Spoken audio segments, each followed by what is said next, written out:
It's time to talk sports. It's Hacksaw's Headlines, a panorama of the world of sports, stories, comments, and opinions. Now, here's iconic sports talk show host Lee Hacksaw Hamilton and co-host John Riley. Who wants to talk sports on a Monday? We do. Good afternoon, everyone. This is Lee Hacksaw Hamilton, along with my co-host, the venerable John Riley, broadcasting from left field. We are located in our DIXIELINE Lumber and Home Center studios in San Diego. And for the next hour, we want to talk sports with you. John, we got a ton of topics on the table. We're going to go a lot of different directions. But before we start, program note, because Thursday is Thanksgiving Day, we're going to do our weekly podcast Friday. We will call it the holiday edition of Hacksaw's Headlines. So be with us Friday afternoon, regular starting time, 3 p.m., for the holiday edition of what we're going to do. John, we've passed the one-year threshold with our podcast. It has exploded. Many thanks to all of our viewers, followers, listeners, etc. And now we're adding things as we look towards 2024. It's called Hacksaw's Insiders Group. We're looking for teammates. Yeah, so Hacksaw's Insiders Group is the new innovation here. You can sign up. Just go to LeeHacksawHamilton.com and you can put in your name and your email in the orange box. And what we're doing is we're sending out, emails of best 15 in sports, best 15 minutes in sports, all of Hacksaw's research and breakdowns of the data. But we're going to soon be rolling out a kind of a password protected website where there's going to be bonus content, video content, a lot of other sports information that is only available to people in Hacksaw's Insiders Group. And by the way, it's free. So go to LeeHacksawHamilton.com to sign up. Yeah. Use the orange box right on my homepage. Get registered. You'll start getting content and alerts. Subscribers, sharing, go ahead. Yeah, so subscribe wherever you get your podcasts. Subscribe on YouTube, like, follow, share, and subscribe. We're on all social media platforms. We got Hacksaw content on Facebook, Twitter, YouTube, Threads, TikTok, and Instagram. So be sure to like, follow, share, and subscribe. And give us a thumbs up. Give us 5 stars a rating. And if you like sports, check my website. That's the address right across the top of the screen, LeeHacksawHamilton.com. It's all written, a ton of topics on the table. Our podcast, Monday bonus podcast, brought to you by DIXIELINE Lumber Home Center Stores. There are 9 locations in San Diego. If you've got plans for renovations, for projects, home, office, garage, whatever, you need DIXIELINE as your teammate because they will give you ideas. They will get you all the supplies you need. They'll help out your contractors. DIXIELINE Lumber and Home Center Stores, in business for over 100 years in San Diego. You think we got a few things to talk about, John? Yeah, like a ton. I mean, with NFL, Major League Baseball, college football, Grand Prix, I mean, it's unbelievable. Okay, let's start with the National Football League. Let's talk about the Chargers. Yeah, geez, so they found a way to lose in the last 3 minutes again. The game was one storyline. What happened after the game is now getting all the coverage nationwide. Brandon Staley, the head coach, melting down under the hot, heated questions about your defense, another lead that turns into a loss, and he got really defensive. Now, the Bolts lose to Green Bay. Green Bay is in the midst of just the beginning of rebuild. The Bolts had a lead. They lost to a struggling quarterback who had lost 5 of his last 6 games, and when they were done, Jordan Love had thrown for more than 300 yards. You look at their roster, they had a bunch of no-names at wide receiver because they let all the wide receivers go with Aaron Rodgers. The no-names killed the Chargers. The Bolts are 4-6 on the season. They've lost their 14th game by 3 points or less in the Brandon Staley era. Blown leads, it's now become commonplace. And Staley just went bananas answering questions from the LA Times, Orange County Register, the Green Bay Post-Gazette, the Milwaukee Journal, about this team and why it does not play good defense. And Staley got on the podium and he peered down at those reporters and he just let them have it. His comments were, I believe in myself. I believe in my defense. I believe in my system. I believe in our teaching. I believe in our players. And the end result is it's a sub-500 football team. And then he told those guys, stop asking questions. I am not giving up play calling. What we're doing is going to work. You guys are acting like we've never played any defense at all. Don't pin this loss just on the defense. We did not have one unit lose us this game. Now, to a degree, they made a lot of mistakes covering the wide receivers. That's become a Sunday by Sunday issue. Yesterday, it was shocking. 6 dropped passes. 3 of them were headed to the end zone. Changed the whole chemistry of the game. Keenan Allen dropped 3, which was really stunning. Now, the first 2, I think he was looking back in the sun and could not locate the ball. That being said, it's football. You're wearing a shield. You got to get the job done. Quentin Johnston dropped 2. One a wide open pass over the middle. The other what could have been huge first down or game-winning touchdown down the sidelines. What's happened to him at TCU is happening to him in the NFL. You just can't trust him at this point. And Austin Eckler slipped on wet turf, lost the football, fumbled going in for a score, 5-yard line. Justin Herbert, you talk about heroic effort to try to save the team, save the season. I mean, he was under big-time pass rush pressure. He had runs of 7, 9, 10, 11, 11, and 28 yards. Justin Herbert was a leading rusher on the Chargers on Sunday in Green Bay, 73 yards on the ground.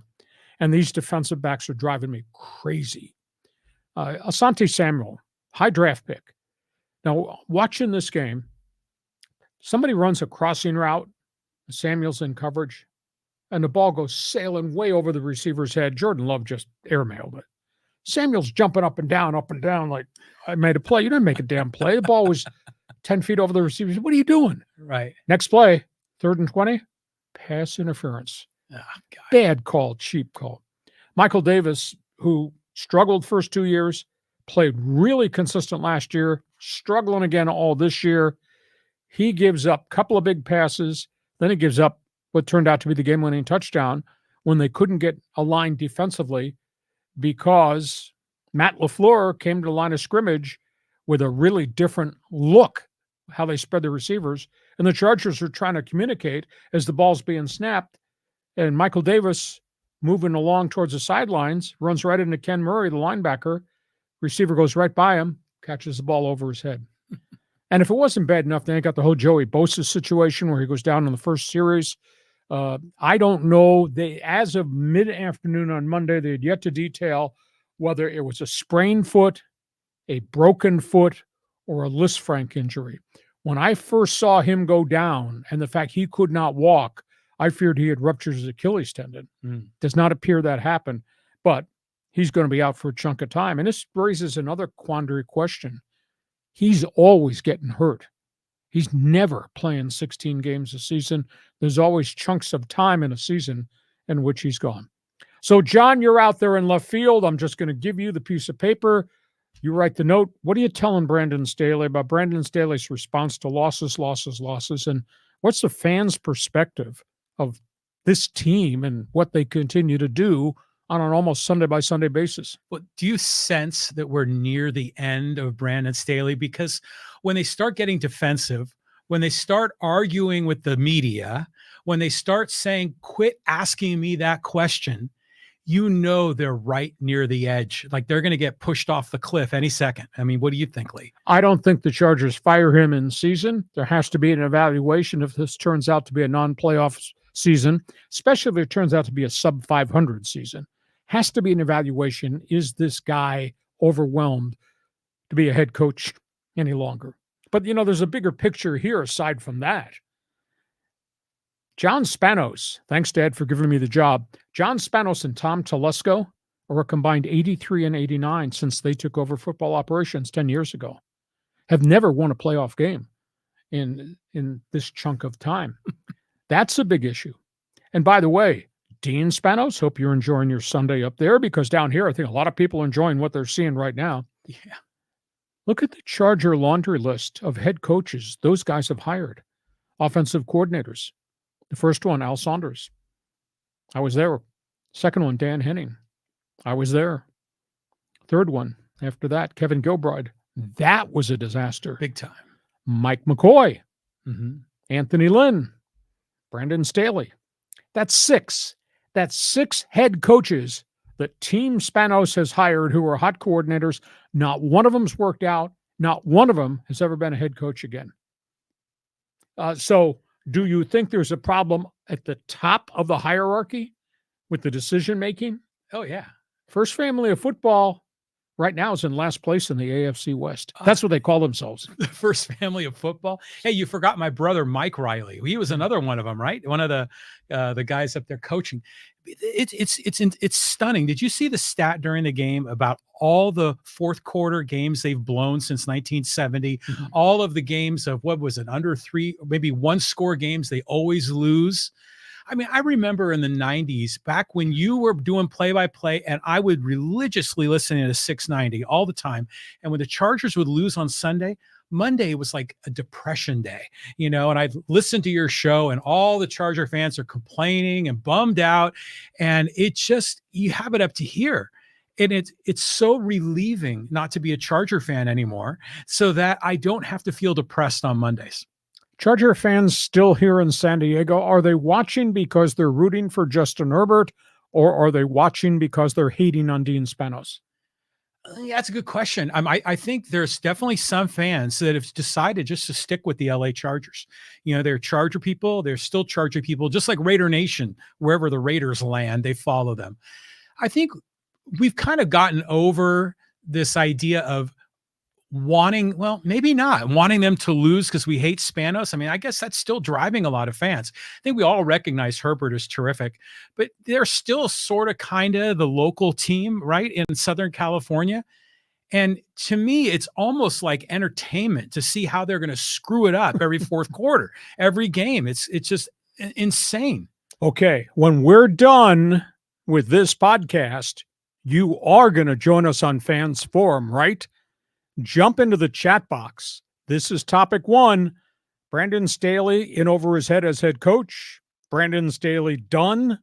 You enjoying what's happening to Spanos? Is this a problem with the Spanos family and the decision-making with all the different coaches they hired who are hot coordinators and not one of them has worked out? So the Fans Forum box is open now. John just unlocked it. So if you're an NFL fan on our live stream, you need to be part of Fans Forum. Just jump on board and make a comment. So we go from the catastrophe that was Charger football in Green Bay to what happened around the National Football League. Yeah, there's some great games that happened over the weekend, and let's take a look, including a big one tonight. Oh, Monday Night Football. You think?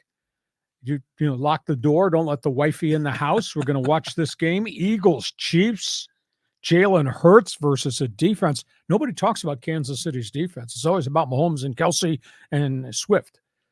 Kansas City's defense has given them 288 yards a game. Wow. 31 sacks. I mean, that's really impressive. Now, that is Jalen Hurts across the line of scrimmage from them. And you got Mahomes going against Philadelphia's tough guy defense. Nobody runs the football against the Eagles, the number 1 in the league. Philadelphia's got 30 quarterback sacks. So I think that's going to be a really good game. Ravens-Bengals. Joe Burrow's torn ligament, wrist. We were watching this one together. Third major injury in 4 years. Some of it is freakish, some of it's flukish, some of it's because they still don't have a really great offensive line around him. Ravens had 5 quarterback sacks in the game, and now Burrow is gone. Third major injury in 4 years. Rams-Seattle.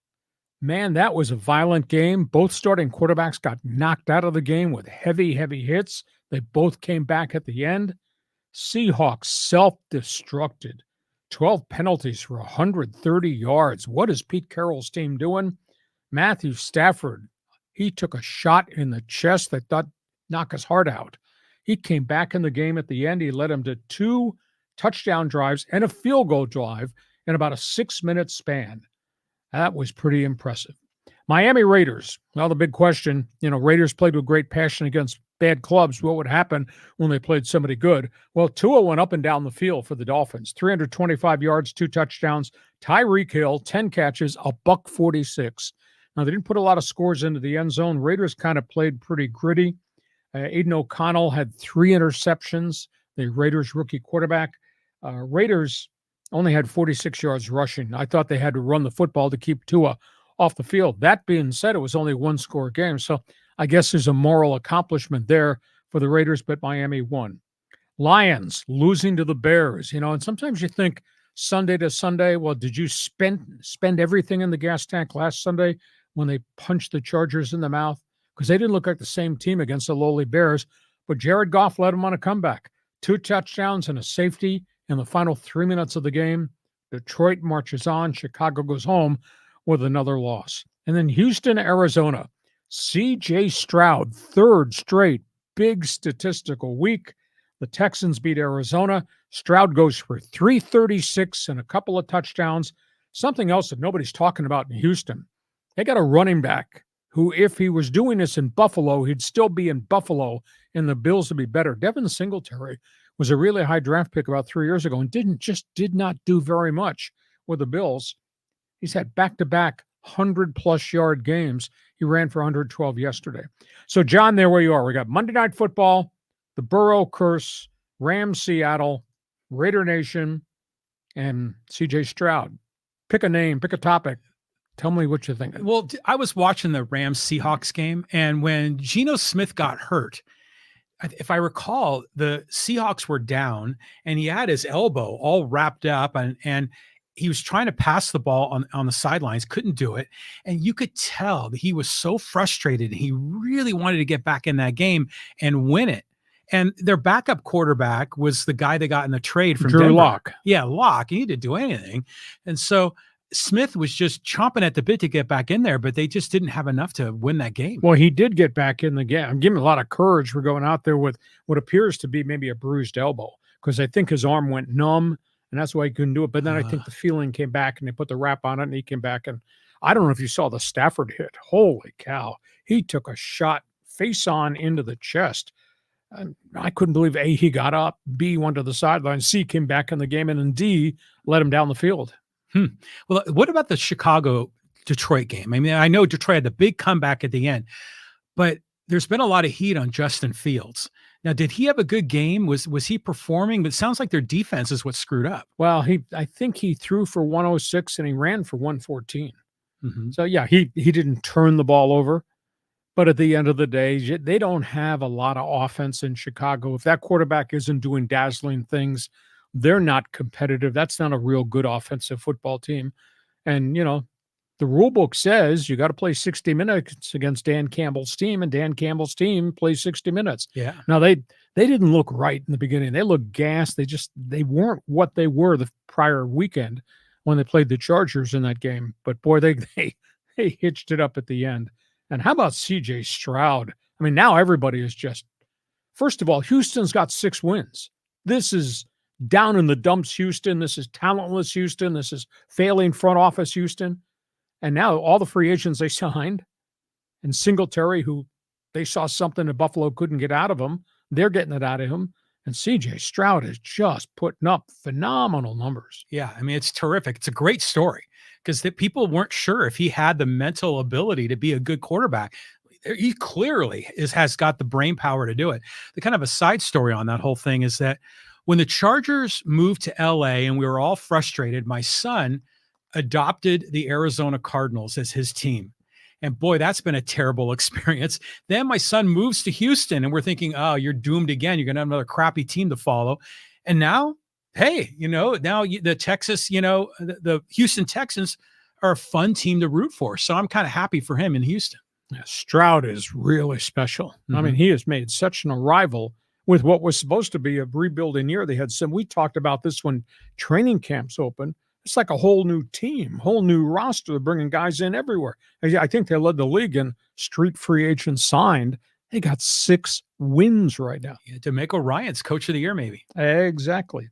Okay, you got a pro football comment? Feel free to jump on board. Fans Forum chat box is open. We go from that. Let's talk college football because, boy, we got storylines, a nice headline everywhere. Yeah, everywhere. I mean, especially with this Michigan thing. Is it getting a little more drama? Here's the story. Out of the clear blue sky, Michigan decides to drop the lawsuit against the Big Ten after Michigan threatened everybody that you can't do this to our coach. You can't suspend this coach. You did not give him due process. We're going to go to the NCAA. If we have to sue, we're going to sue. And within 24 hours, they dropped it. I was told they dropped it for a number of reasons. that the Big Ten gave them evidence that indicated Chris Partridge, the linebacker coach, was the point man for the data that was coming from the outside, the staffer doing all the illegal scouting. Partridge tried to interfere in the Big Ten investigation, tried to, quote, bully people not to cooperate. Wow. And then he got fired. The second item that surfaced was this additional sidebar evidence. It appears a Michigan booster was the one that was financing the staffers' trips, airplanes, hotels, buying the tickets to go scout all these opponents. A booster. Last I checked, dude, that's a big-time NCAA violation. Yeah. Even if Harbaugh had no knowledge what Partridge was doing in terms of getting his data and didn't know about the big cigar who was paying for the staffer to do this, all of a sudden, Michigan dropped a lawsuit. Our coach will sit out the 3 games. You end your investigation now. Big Ten said they would. So the Big Ten closed the book. Harbaugh will not coach against Ohio State. I think that's a big issue. And if the Buckeyes beat them, this has to be viewed as, quote, a distraction, because Michigan struggled against Maryland. The Terrapins, 31-24, struggled. Mm-hmm. So you're playing Ohio State without your coach on the sidelines to make adjustments, make play calls, etc. That's a problem. So we got the Michigan story. USC-UCLA, holy cow. Trojans got pounded. They got humiliated. TJ Harden runs for $142 for UCLA. Ethan Garber's their quarterback, fringe guy, throws 3 touchdowns against that shabby USC defense. Caleb Williams just looked lost on an island, like he's got to do everything. And he couldn't. He put up yards throwing, had 1 touchdown pass. His last 4 or 5 games, his productivity and their explosiveness has gone by the boards. It's just no longer part of who they are, just like their defense has never been part of anything. So that was a stunner, the UCLA. I mean, they punched him in the mouth. Oregon, Bo Nix, typical Saturday, 404 yards, 6 touchdowns, first half. Oregon posted an easy victory. Their offense, it's like watching a video game. They had 606 yards in total offense, Oregon did. So the Ducks win. Washington in a rainstorm. They had their hands full with the weatherman. They had their hands full with Oregon State. Michael Penix did not put up monster numbers, but they had 3 takeaways in that game as Washington finally subdued Oregon State in Corvallis. And you'll have to explain to me how this happens. Now, I don't know if anybody in Las Vegas is excited.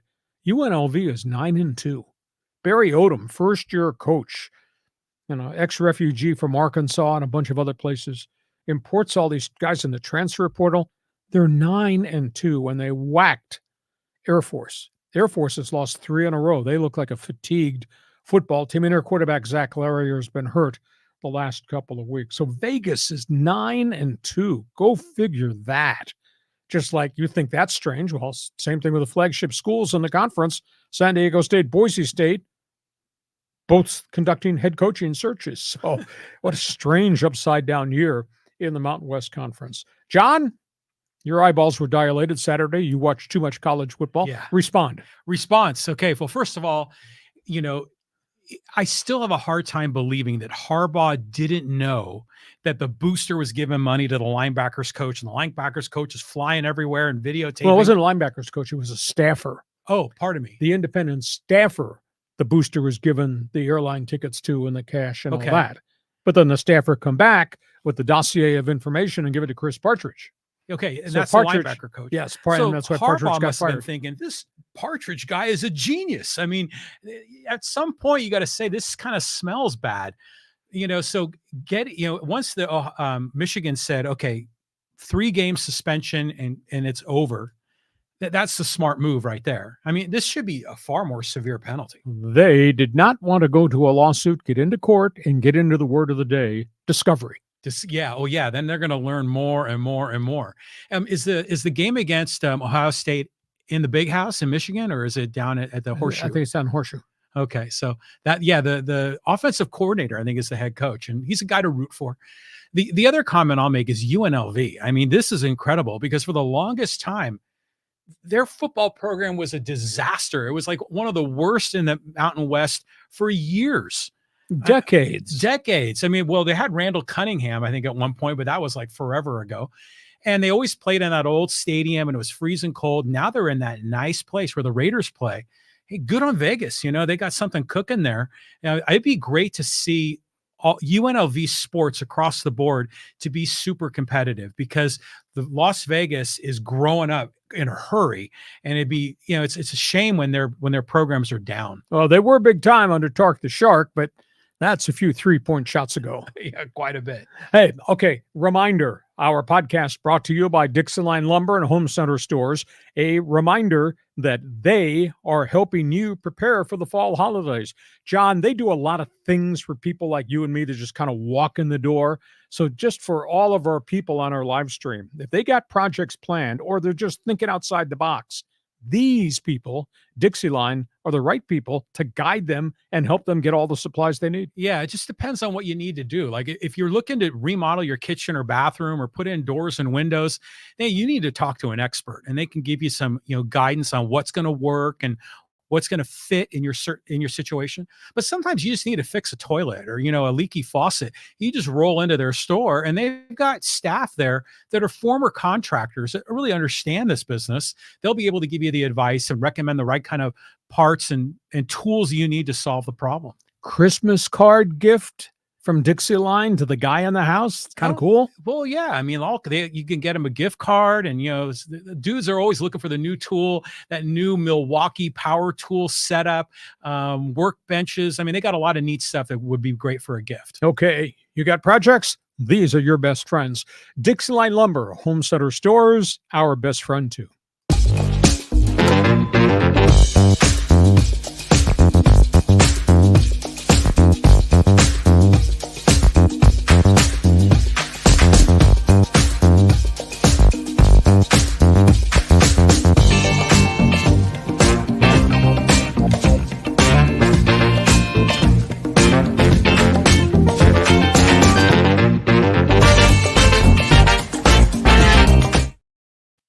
And we're back. Before we start the second half, we are proud to announce this thing has now crossed the 1-year threshold.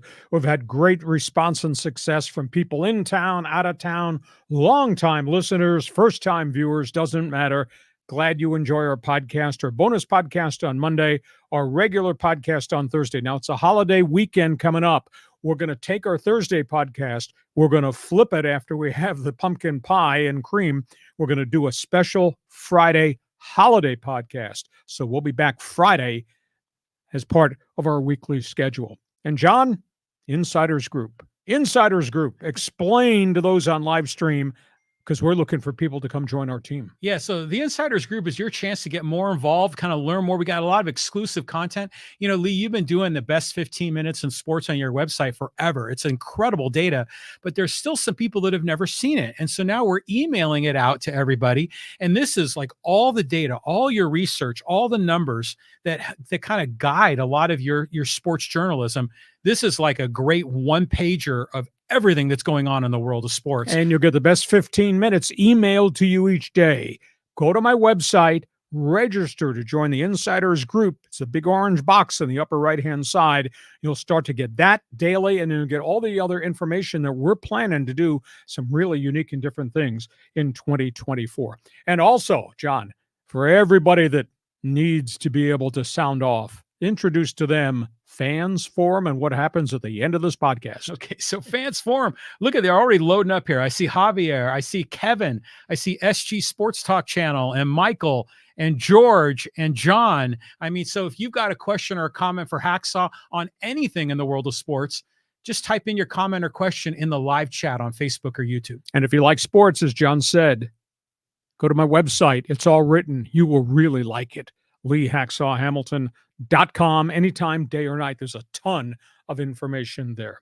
John, second half of this show. Let's go from football to talk baseball. Baseball. I mean, the Padres have had a number of transactions here lately. Let's break it all down. The Padres have begun the purge of their pitching staff and the purge of their payroll.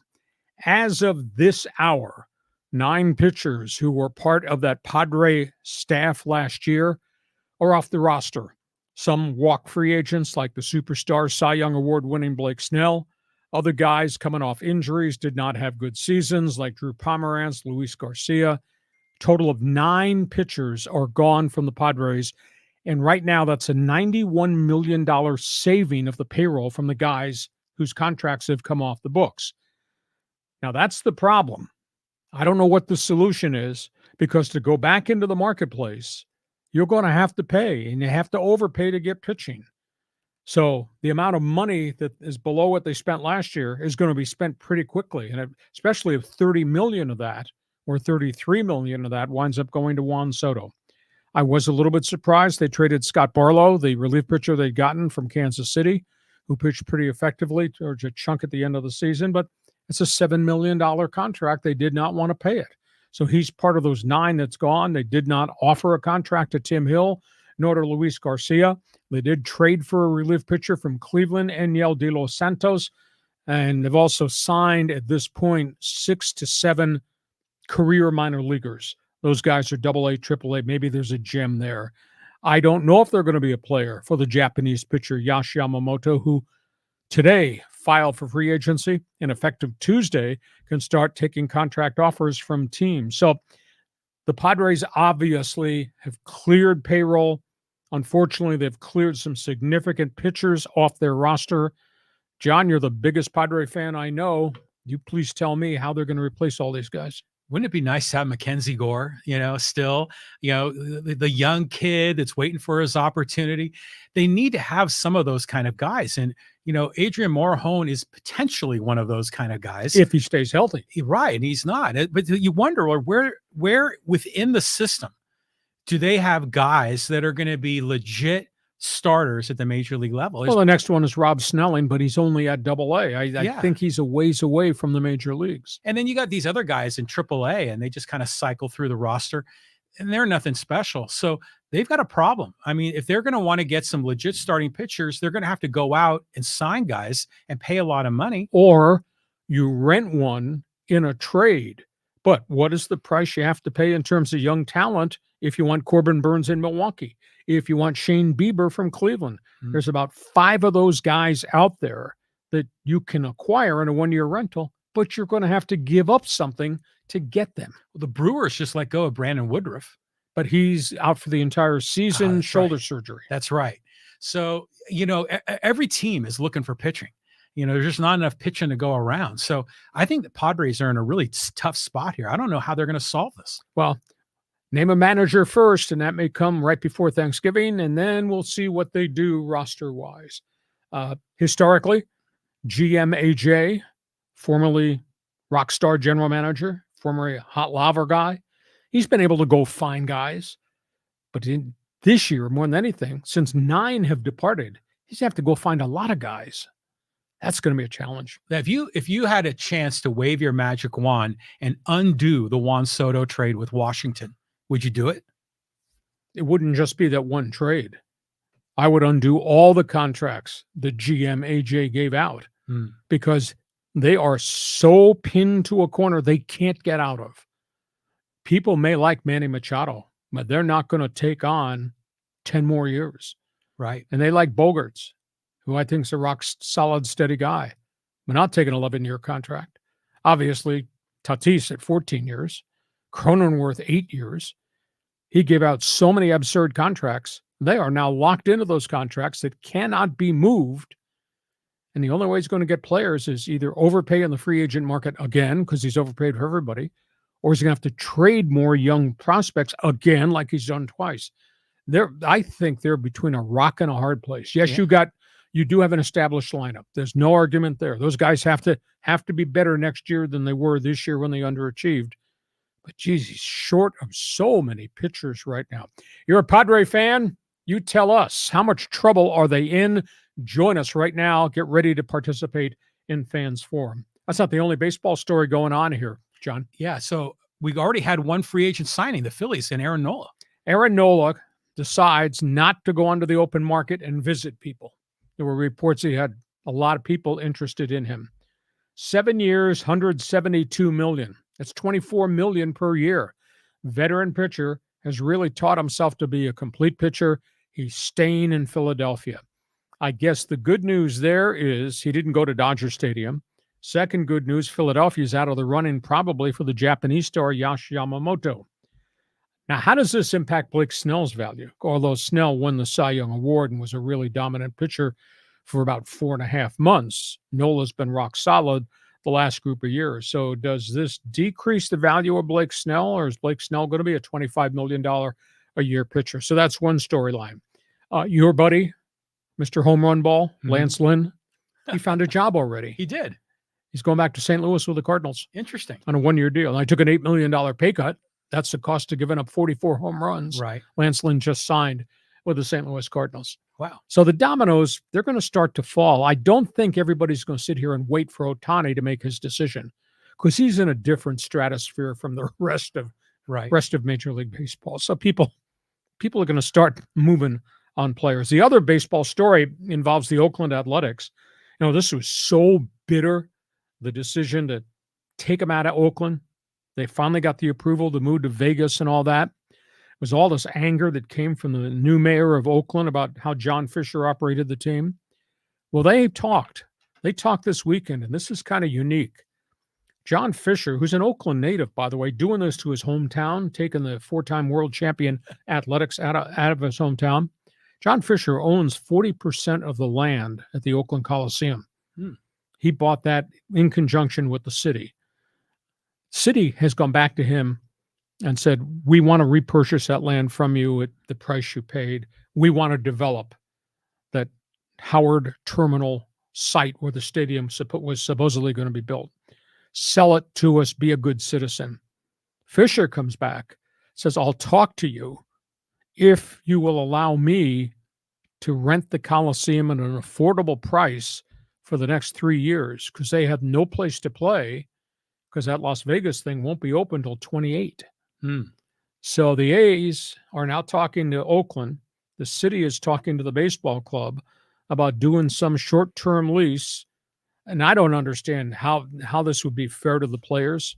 They're going to play in a limbo situation for 3 more calendar years in that dump, the Oakland Coliseum, while the new digs in Las Vegas are built. Weird way this thing has ended up. Well, at least they're not playing in a soccer stadium in Carson, California. That to me is a reasonable negotiation there, you know, because the city needs something, the A's need something. I was kind of hoping they'd be that barnstorming team. And that'd be kind of a fun thing for a few years, because already the A's are barely getting anybody to show up. And if you're in a lame duck status, they're not coming, you know, so it's just going to be a depressing few years there in Oakland. Well, I concur with you, although the union would put their foot down. They would not open that door. They would not approve to make them a road show. You know, there is a conceivable angle to that traveling circus show. Let them go play 2 series in Montreal. Let them go play in San Juan. Let them go play in Portland, which hopes to have a baseball franchise, or in Nashville. You could find venues, but then those guys, they're on the road all the time. That's not really fair to the players nor their families, and the union would never allow that. So we'll just have to see whether this lame duck Oakland, you know, money Stadium talks, right? So if the league kicked in a little bit of extra money and says, hey, we'll give you a 10% bonus if you agree to this plan, it's not a bad way to go. You could take care of your family. That's an awful lot of road trips. I mean, because they get 81 games on the road already, and now you're going to make a traveling show for the other 81, quote, home games? Yeah. I don't know how that works at all. Okay, we go from baseball. Let's talk hoops. Lakers, Clippers. I mean, what are you hearing on the line here? Well, Lakers are off to a bit of a struggle start. You know, they wanted to monitor the minutes of LeBron James. You know, they're going to try to play him 25 minutes a night because they want him to be able to go the whole season, not get hurt. Geez, he's playing 32 and 35 minutes a night in the last 2 weeks, and Lakers are starting to win. He scored 37 points the other night. Anthony Davis, he plays. You hold your breath that he doesn't get hurt again. He's already had 1 hip injury. Rui Hachimura had the concussion. He's back now. Their bench has just not been what we thought their bench would be, and I think they're a little bit disappointed that what they thought were going to be role players who could produce have not produced yet. They're only 7-6 on the season. The Clippers got 2 weeks into the season with a 6-game losing streak, John. I said, this is not working. What they decided to do was they went to Russell Westbrook and said, okay, we're all struggling with what the roles and responsibilities should be. Who should have the ball in their hand? Is that guy a scorer, distributor, whatever? Westbrook said, I'll come off the bench. I'll be the first guy off the bench. I'll give you instant firepower. So that's what they're doing, is they're changing the dynamics of the starting lineup, and they get Westbrook back as the sixth man. And when we walked across the hallway from the Lakers to the Clippers, he played really well in that role, and he adapted that role, accepted the role, adjusted to the role. So they think that maybe this is all going to work out for them. They're a little bit thin in the bench area because they traded so many people to get access to James Harden, but that's where we are right now. That's interesting. And well, good on Westbrook for kind of putting his ego aside and doing a good thing for the team. That could actually work out well. But we go back to the Lakers. What's wrong with Austin Reeves? Why is he not scoring? He does not look like the same player at all. His mechanics look flawed. He looks like, to me, like he's put on weight. I don't see him moving with the explosiveness that he did before. They took him out of the starting lineup.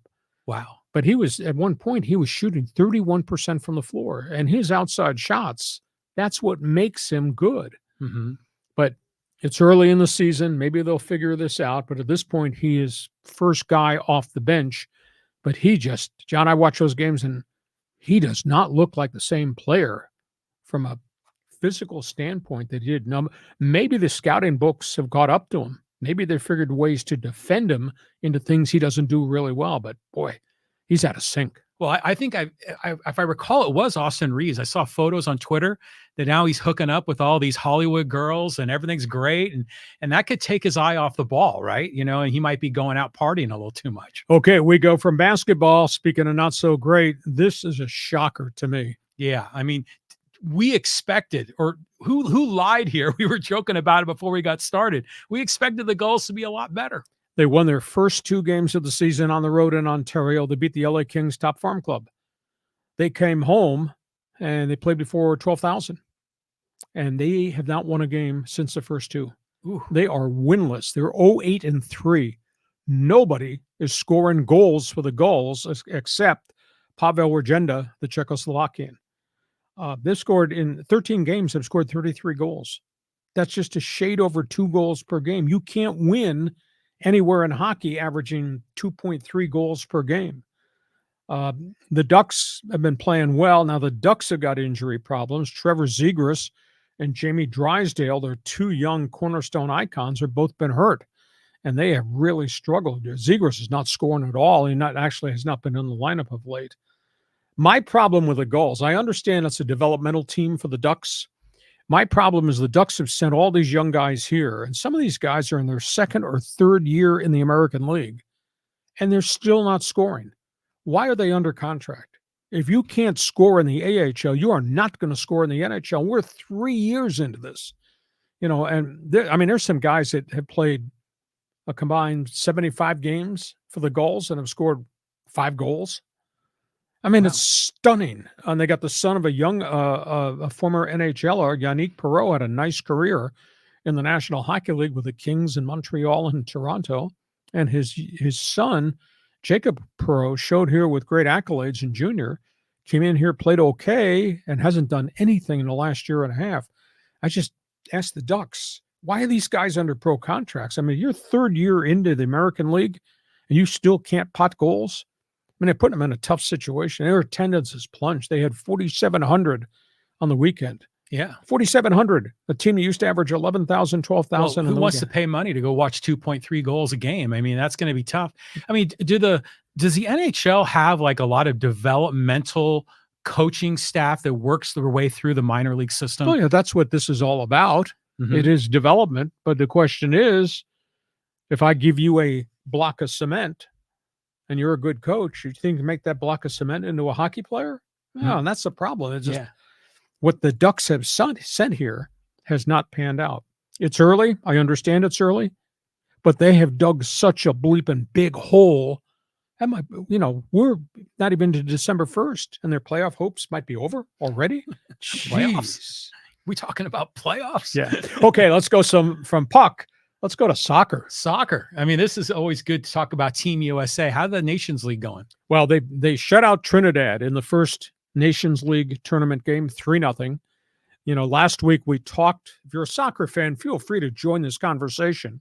Last week we talked about the fact they did not have Christian Pulisic. They did not have Tim Weah, both of them out with hamstring injuries. And they loaded the roster with the kids. And Gio Reyna and Ricardo Pepi both scored goals. Cool. They scored 3 goals in a 7-minute span as they shut out Trinidad. They will play Trinidad later tonight, Monday night, in the second game of that series. They win that, they move on into the Nations League. So that's the big story there is, you look at, I just think from a potential standpoint, Pulisic, you add into that Blogan, who came at the middle of last summer and has played really well. Then you add in Pepe, and obviously Reyna has now taken a step forward as a young 18-year-old and is playing pretty well. I think they're going to have a lot of firepower there.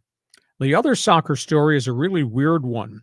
Everton from the English Premier League have been under investigation for 2 years about illegal financial transactions and not reporting certain revenue streams as it relates to the salary cap. Over the weekend, and I've never seen this before, and maybe because it's soccer and it's Europe, it's different. Over the weekend, the English Premier League handed them a letter stripping them of 10 points in the standings off this year's team. Whoa. That's like going to the Padres and saying, you did something wrong as it relates to luxury tax. We're taking away 10 wins. That's I've out never of the heard standings. of that. No, I've never heard of it either. Mm-hmm. That knocks Everton from the middle of the pack down into relegation because they lose 10 points in the standings this year. I've never heard that. So Everton's that's a huge problem because if you get knocked out of the English Premier League and you drop down to the second division, like it's called the Championship League, Mm-hmm. the amount of revenue coming in the door is drastically reduced. Mm-hmm. I mean, that'd be deathly. It's interesting. I saw the logo. You know how I got introduced to the English Premier League? How? I was standing on the first base line at Petco Park one night, just talking to John Moores and Larry Lucchino. And somehow the conversation drifted from baseball into the English Premier League.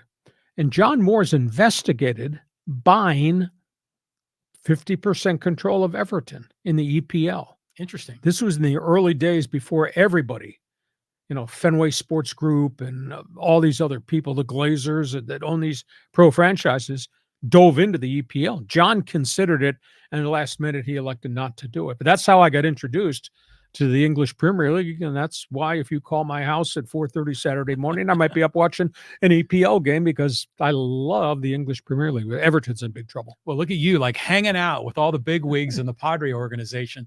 I wouldn't expect anything less.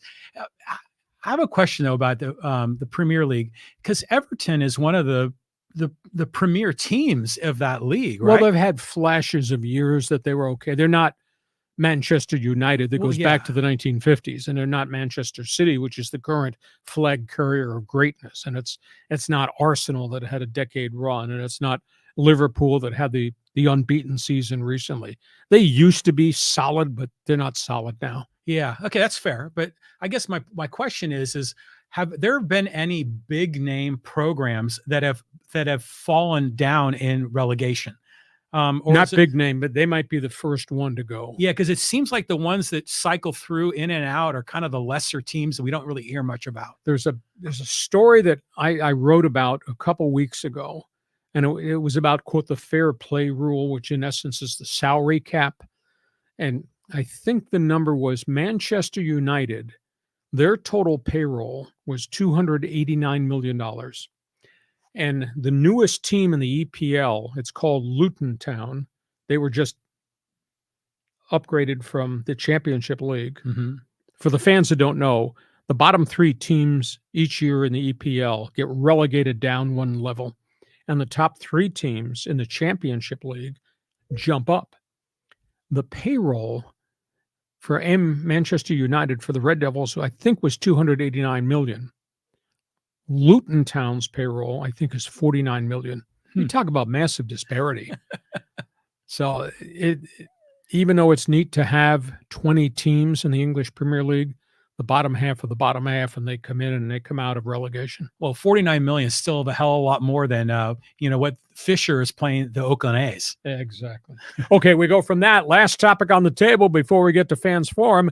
This involves Formula One racing. Yeah, Vegas, baby. I mean, it was lit up. I saw some of it, and it looked like a spectacular event. Oh, boy, it was controversy. It was filled with chaos, criticism.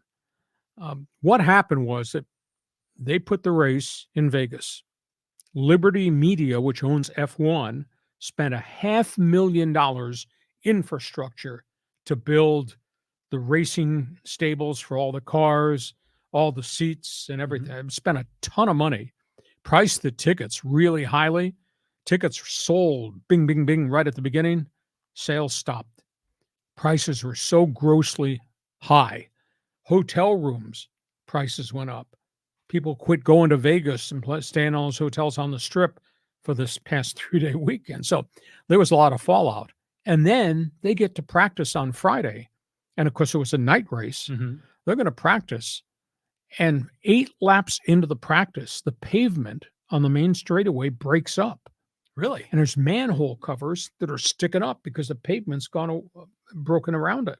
Really? And one of the drivers, Carlos Sainz, hit one of the manhole covers and destroyed his car, ripped the whole bottom of the car out. And he was lucky he didn't get hurt. He's lucky he didn't get airborne. Well, yeah. So there was just a monster of controversy about, did you do diligence? Why is the pavement breaking up? Again, understand how powerful these cars are. And so after 8 laps, they stopped the practice. Did not have qualifying. And it took them 6 to 8 hours to patch everything. And then their crews had to go the entire length of the course to make sure there was no other pavement breakup. There were no other exposed manhole covers. So they did not let the cars on the track till 2:30 in the morning. Oh, wow. Think about this, on Friday morning, 2:30.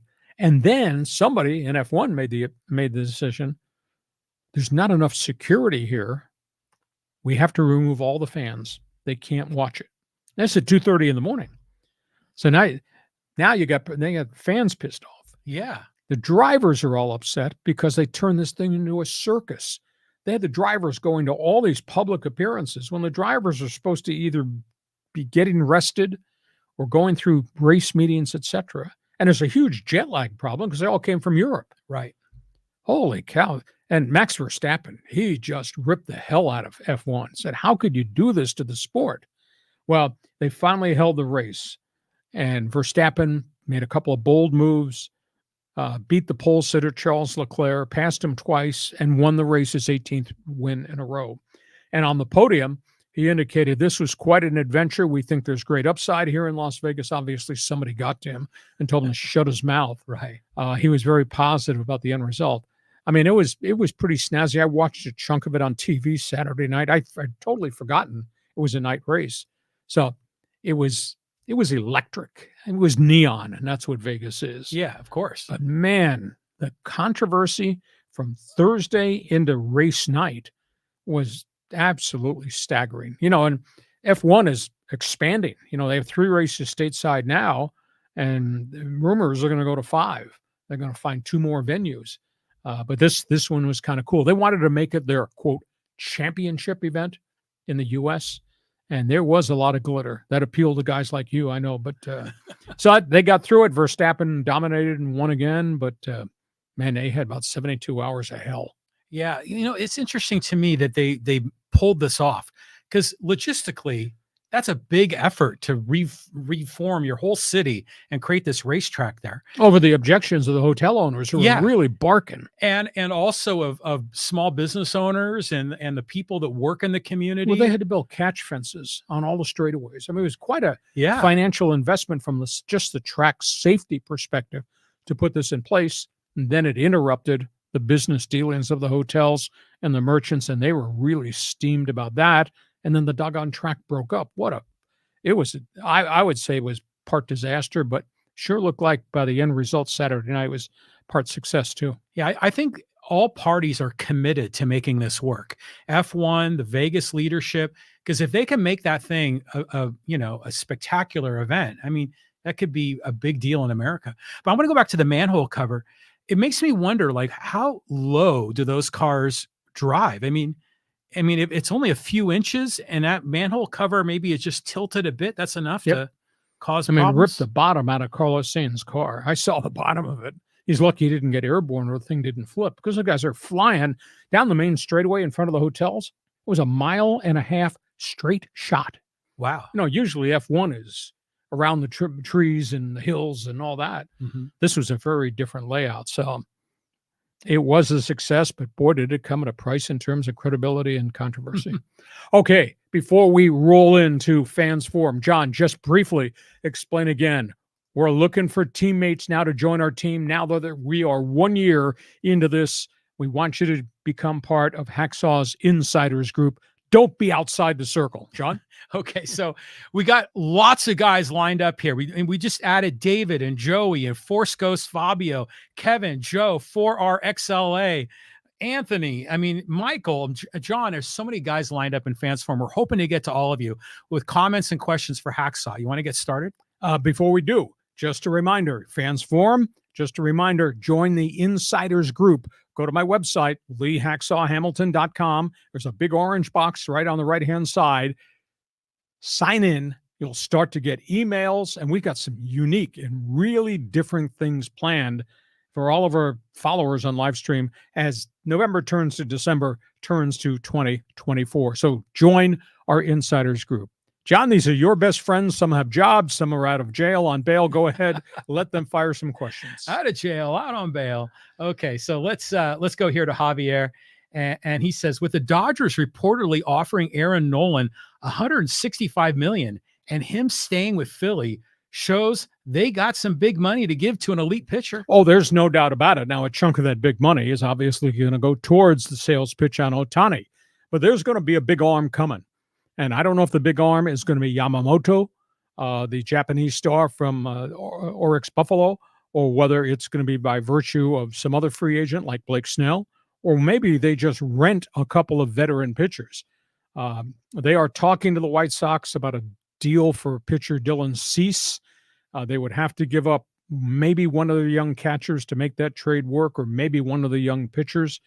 The Dodgers are going to add, I think, one big name arm and then maybe rent a vet for a year or two.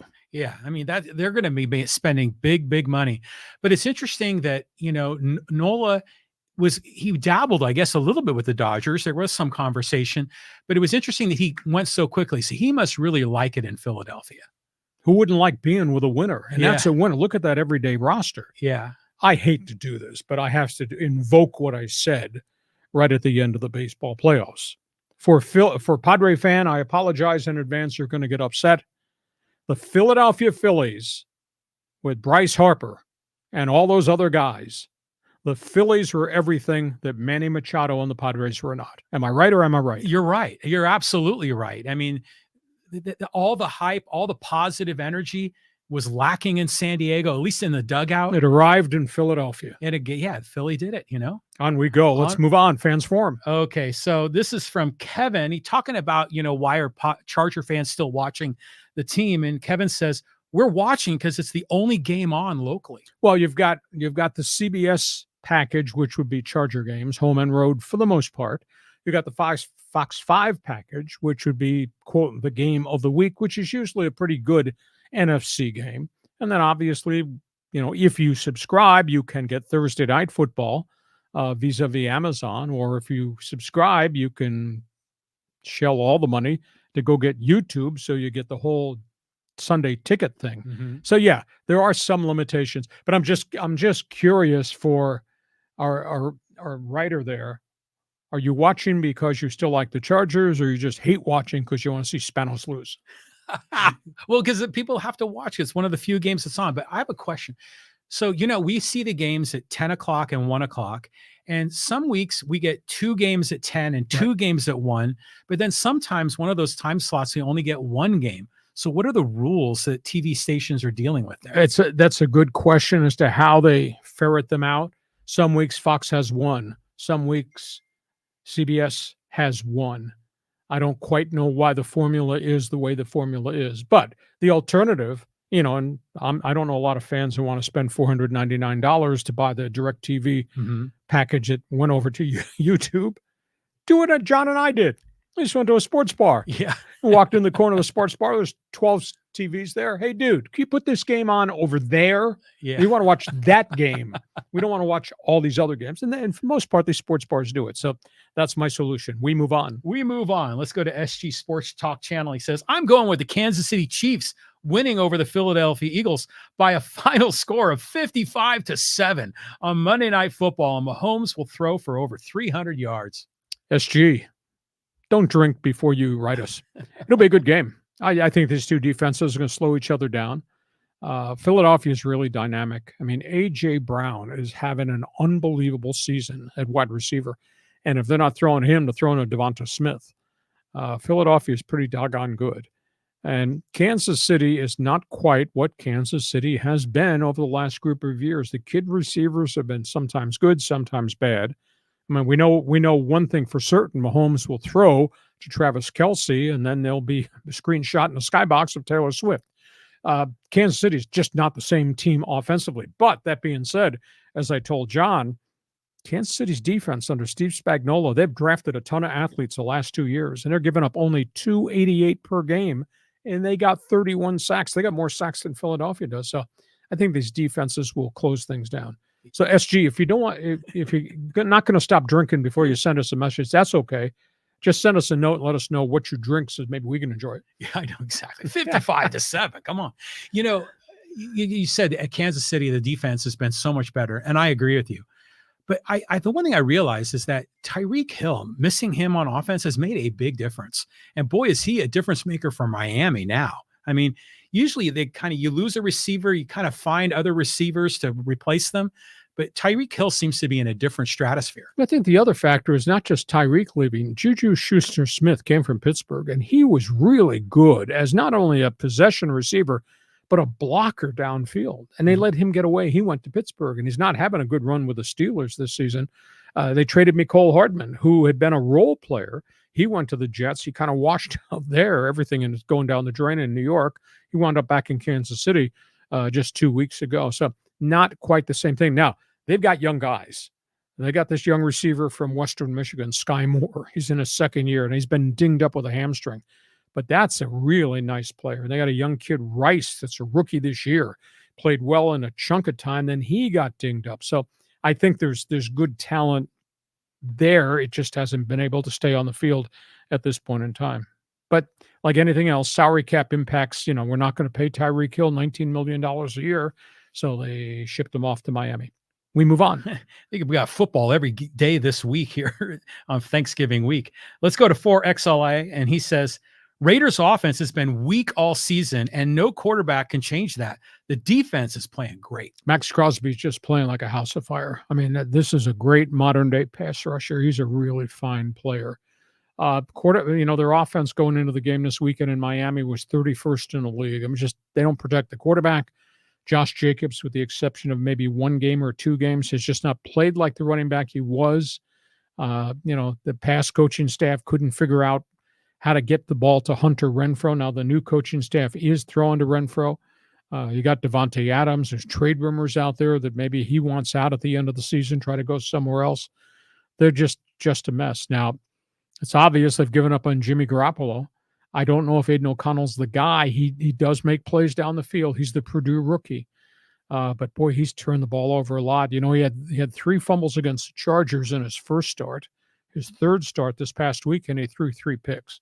There's way too many turnovers, but it's just not a good offensive team. They can't protect the quarterback outside of Colton Miller. So this all spins back to the front office. This all spins back to John Gruden. It spins back to, obviously, Josh McDaniels. It's just a mess, and they can't ever get it fixed. Well, Raider fans says we're happy that Mark Davis got rid of all the leadership that was screwing it up. And so I think the Raider fans have faith in Antonio Pierce. He's making a big difference. But I still don't understand the identity of the Raiders offense and what they represent. I've got to believe they're going to be, trying to get, one of those high draft picks to get a quarterback. I concur. And I thought last year that maybe they had solved it. Josh Jacobs had a phenomenal year running and catching the ball. They had the contract dispute, and he refused to sign the franchise tag, and then he held out. And by the time he got there, the season was starting. By the time he got there, he wasn't ready for live game action. He's hardly done anything at all. And, of course, their offensive line has always been in a state of flux. They've just never been able to put people in place, people who'd be successful. And they've tried everything. I mean, they've drafted kids, they've picked up veteran free agents, street free agents. They haven't found a Max Crosby on the offensive side of the football in the offensive front. And I might be old school. You have to build your offensive line. If you build your line, you protect the quarterback. You protect the quarterback, then you can run the football.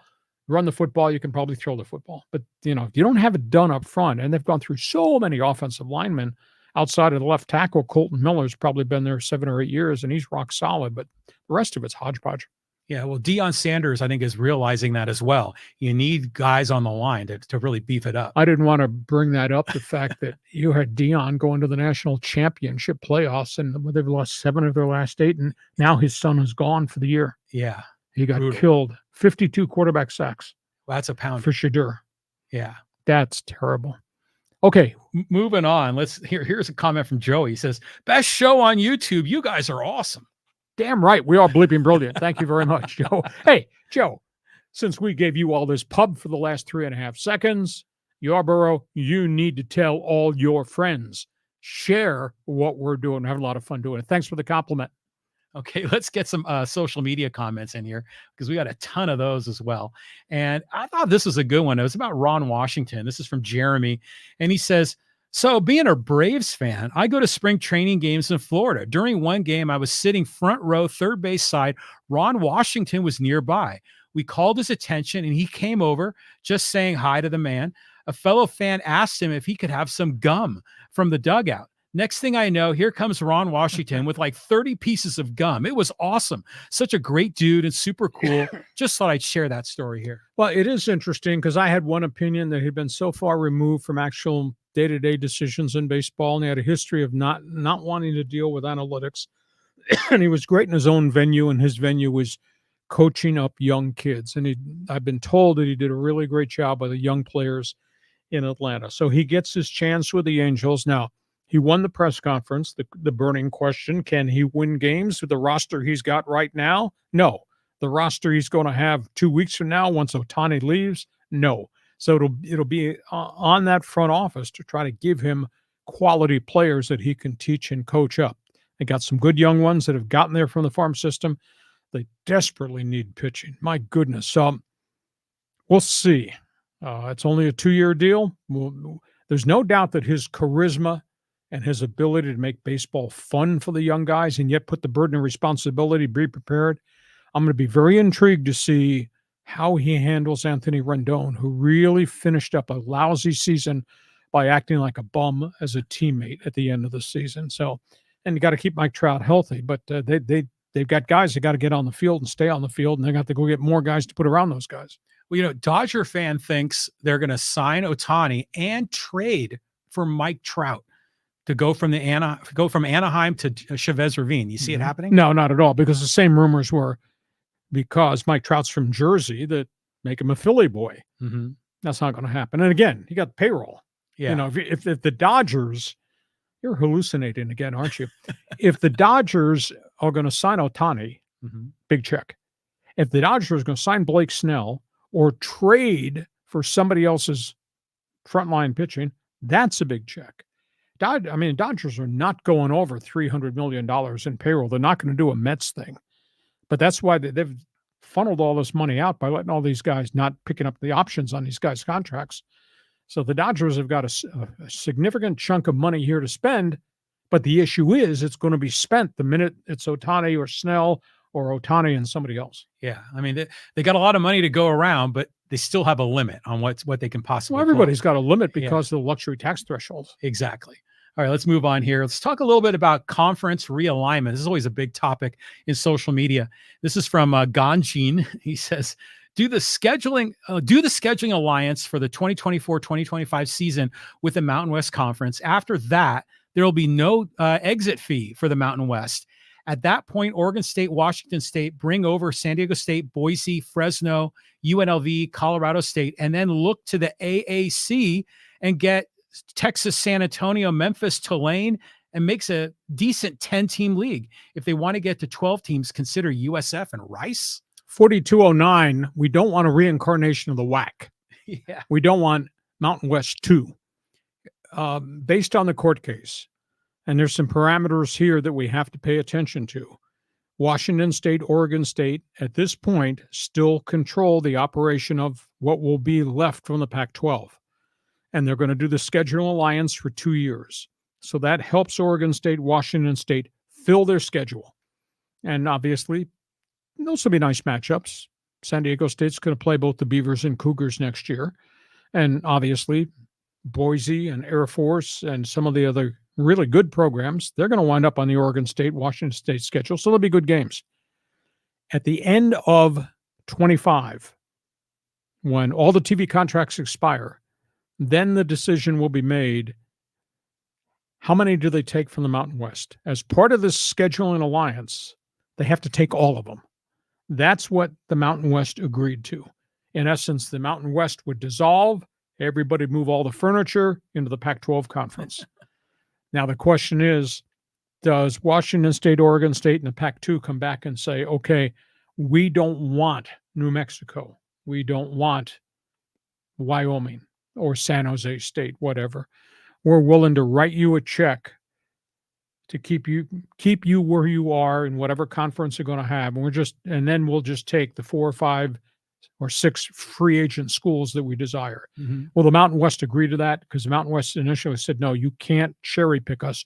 If we're going to do this thing, it's got to be en masse. So that's where we are now.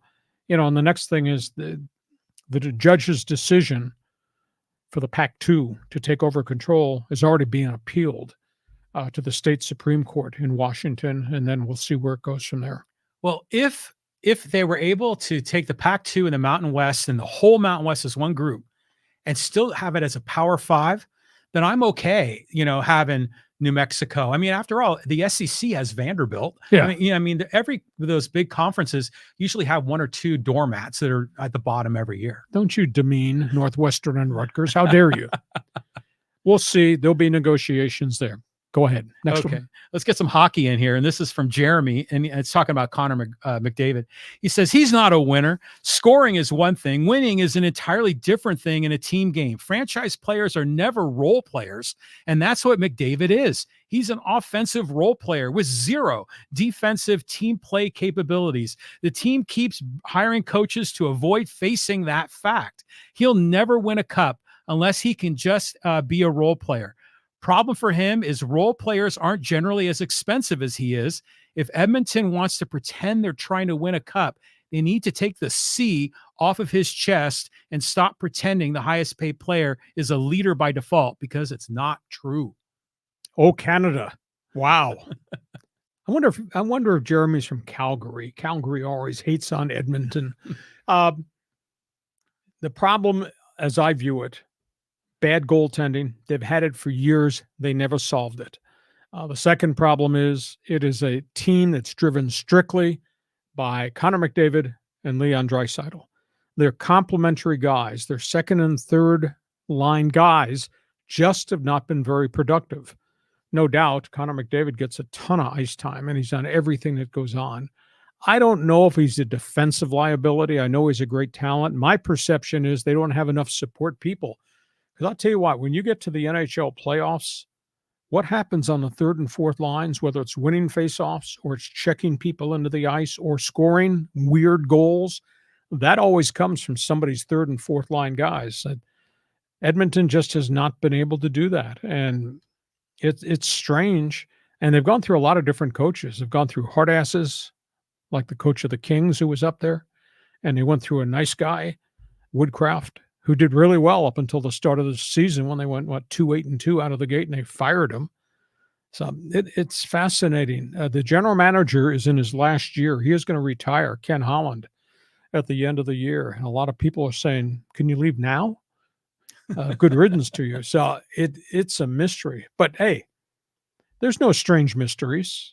My Toronto Maple Leafs, the last time they won the cup with they have the biggest payroll in hockey, richest franchise. No problem. It's only been since 1967. 1967, last time they won the Stanley Cup. Go figure that one out. That's like Bob Gibson here. We'll go way back there. The Calgary fan is probably upset at Edmonton.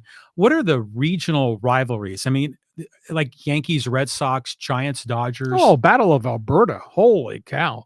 Used to be the battle between the Maple Leafs and the Montreal Canadiens. Now the Ottawa Senators are kind of in the middle there. Battle of Ontario doesn't sound as good as Le Havre versus the Maple Leafs. Winnipeg hates Minnesota because they're right across the border from each other. So the Canadian rivalries are really cool. I wish, you got all these TV screens here in our studio. I just wish you had access to watch Hockey Night in Canada. You would really get a kick out of it because its presentation is really different than anything we see on TV here, because it's a lot less now than it used to be when Don Cherry was screaming and yelling about everybody because he was the lead studio analyst for Hockey Night in Canada. If you liked Howard Cosell, Jeremy, tell him you'd like Don Cherry. He was really off the charts. Well, I was recently surfing through one of the streaming platforms, and there's a Don Cherry movie, about his life. Yeah. That might be worth checking out. Documentary. Yeah. Interesting guy. Okay, let's do a couple more here before we put a lid on it. Okay, before we put a lid on it, let's go here, talk a little Padres. This is from Michael Lee, and he says, not signing Waka and or Lugo is suicide, and they were already going to lose Snell and Hader. Whoever the hell is running this team has got their head and their has got their head in their rear. Stupid AJ or whoever it is that gave Manny Machado $380 million when he had a bad elbow before he signed the contract is complete incompetence. The contract should be legally ripped up because Manny literally knew about his elbow issues before the contract was sold. Complete incompetence. I don't know that I buy that completely, because all these players, once they sign these mega contracts, have to go through an updated physical. So I'm not sure that he had a torn ligament in his elbow or whatever was going on. The contract issues, the length of the contract issues is a big issue around Major League Baseball. And he did something I thought absurd. And he did something with Tatis well before he had to do anything for Tatis. And he's created a real problem there. So this is on AJ. But flipping back to the original question, Mike, if you try to keep those guys, I'm just not sure that Michael Wacha's a $16 million a year pitcher, or Seth Lugo is, or Nick Martinez is. And again, goes back to the contract AJ gave them with all these options. So he kind of created this thing with the contract extensions and the options going forward that would drive these prices up. As much as I respect Wacha and he's pitched pretty well, whether it was in St. Louis and obviously what he did in Tampa, then we did at Fenway Park, we did at Petco. But there's a history of shoulder issues in which he has problems. But I don't know that he's a $16 million a year pitcher. I don't think, you're going to give $48 million to the back end of the rotation, those three guys guaranteed on multi-year deals. I don't think that's good business. But then again, what AJ did at the front end with all the lengthy contracts, I don't think it was good business either. And John from left field, first-time caller, always bitching. Your opinion? Wacha and Lugo and Martinez were really effective in nice their roles. Value. Yeah, I mean, they did a great job. And even Wacha, like you said, when he was in St. Louis, he was pretty good. He was this new young guy. Then he got hurt and kind of didn't, and then he was good in Boston. But here's a question I have for you, Lee. There is a narrative in social media right now that there are certain owners or other people in baseball that are intentionally trying to make the Padres look bad because they're upset with, Peter Seidler spending so much money on this team, and that there's a conspiracy against the San Diego Padres. I mean, what do you think of that? Well, conspiracy in what? You can't prevent an agent from delivering his player to San Diego if San Diego is going to write a wild contract.